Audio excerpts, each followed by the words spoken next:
నిన్న municipal polling సందర్భంగా జరిగిన దాడులపై డీజీపీకి ఫిర్యాదు చేశారు బీఆర్ఎస్ నేతలు. కాంగ్రెస్ వర్కింగ్ ప్రెసిడెంట్ జగ్గారెడ్డి తీరు తీవ్ర అభ్యంతరకరంగా ఉందని ఈ సందర్భంగా మండిపడ్డారు బీఆర్ఎస్ నేత ఆర్ఎస్ ప్రవీణ్. పోలీసులపై ఇష్టం వచ్చినట్లు ప్రవర్తించిన జగ్గారెడ్డిని ఇంకా ఎందుకు అరెస్టు చేయలేదని ప్రశ్నించారు. రేపు కౌంటింగ్ సందర్భంగా బీఆర్ఎస్ కౌన్సిలర్, కార్పొరేటర్ను కిడ్నాప్ చేసే అవకాశం ఉందని, వారికి పోలీసులు భద్రత కల్పించారని చెప్పి డిమాండ్ చేశారు.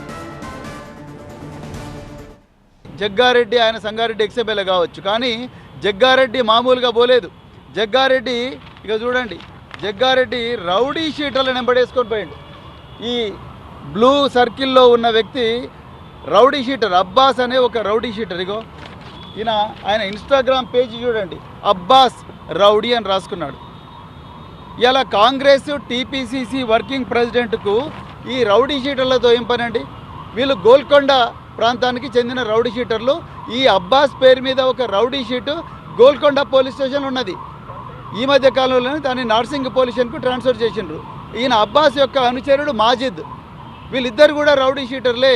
వీళ్ళ మీద అటెంప్ట్ మర్డర్ కేసులు ఉన్నాయి, ఎక్స్టార్షన్ కేసులు ఉన్నాయి. వీళ్ళను పట్టుకొని ఒక ఎక్స్ఎమ్మెల్యే టీపీసీసీ వర్కింగ్ ప్రెసిడెంట్ ఎట్లా పోతాడండి? వీళ్ళేమన్నా అక్కడ ఓటర్లా?